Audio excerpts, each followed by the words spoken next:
Now let's take a look at the CIRC staff interface.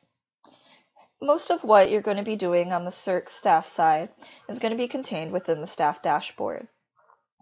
On your screen right now, you'll see a screen cap of what the staff dashboard should look like, and within it is contained several different modules. Today, we're going to be performing work that's located within the ILL admin module, and we're going to start off by selecting Request Manager. Once you select this, you'll be redirected to the Request Manager page. On this page, you may notice that information has been divided into two separate columns. Within these columns, you'll find that on the left-hand side, there are all the information that's associated with requests that have been placed either by your staff or by your patrons. On the right-hand side is all the information that's associated with requests that have been placed by libraries outside of your own for materials that are in your collection.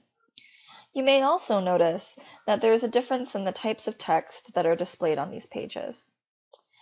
If you have an item that currently doesn't have any sort of records associated with it or requests associated with it, such as will supply in process, it'll simply just be black text with no underline. However, if you have any records or pending requests that are associated with that category, for instance, pending, which currently does have an underline, that'll let you know that there are records that are currently processing or in process. So if we select pending, we'll be redirected to the pending list. And here we'll see that we do have 5 different requests that have been placed for materials that should be in our collection. For non-evergreen libraries, you'll want to pick list from the right-hand top side, and this will generate a printable list of the items that have been requested from your collection. If you're an evergreen library, you don't have to worry about choosing pick list from the CIRC staff client. Instead, you can pull the normal pick list from your evergreen staff client, and this will generate a full list of all the items that have been requested from your collection. You'll be able to differentiate which are things that have been placed by other evergreen libraries and those that have been placed from CIRC's member libraries by the information listed in the patron column. If it's been requested from another evergreen institution, then the patron's barcode number will be listed. Whereas if it's from a CIRC's member library, it will simply have the hosting library or member library's short name listed. Once you have your list and you print it out, you can then take it to the stacks and start pulling the items on the list. While you're pulling the items from the stacks, it's a good idea to evaluate them and make sure that they're in a physical condition that's conducive to travel. Once you've checked and confirmed that the items are in fact available for lending, you can then return to the CIRC staff client. Within the staff client, you're going to want to go back to the lender's pending list.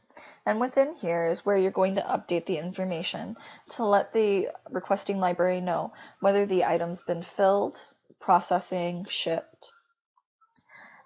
For NCIP libraries, such as Evergreen members, you can click on the book title. This will then pull up another dialog box. In this box, you're going to want to make sure that the barcode for the item that you have in hand is the same that's been listed. Once you confirm that it is in fact the same item that was requested, you can then go about the process of fulfilling it by changing the status options to shipped. Once all the information has been updated and you've confirmed that it's correct, you can then click Submit. One of the advantages of running NCIP is that when you update CIRC's updates the Evergreen catalog automatically. And now that your item has been processed and its status updated, you can bag it and put it in with the rest of the courier transit, who will then deliver it to the requesting library. Once the requesting library has received it, they log into CIRC's and open the shipped list on the borrowing side. This will then redirect them to another page, which is the borrower's ship list. On this page, they then have the option of updating the status of the item. In this case, we want to say that it was received.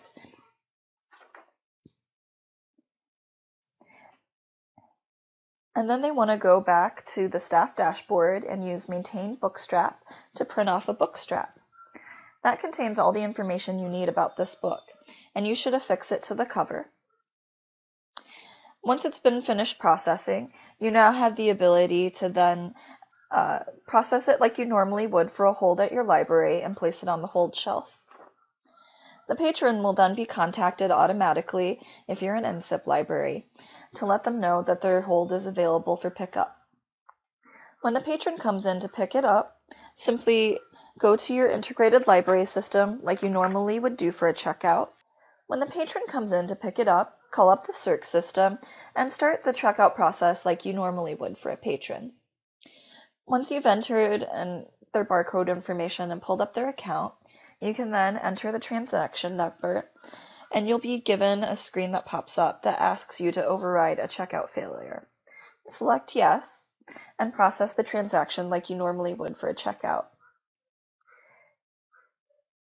If you'd like to play with CIRCs, everyone's welcome to try the public search at circs.library.in.gov.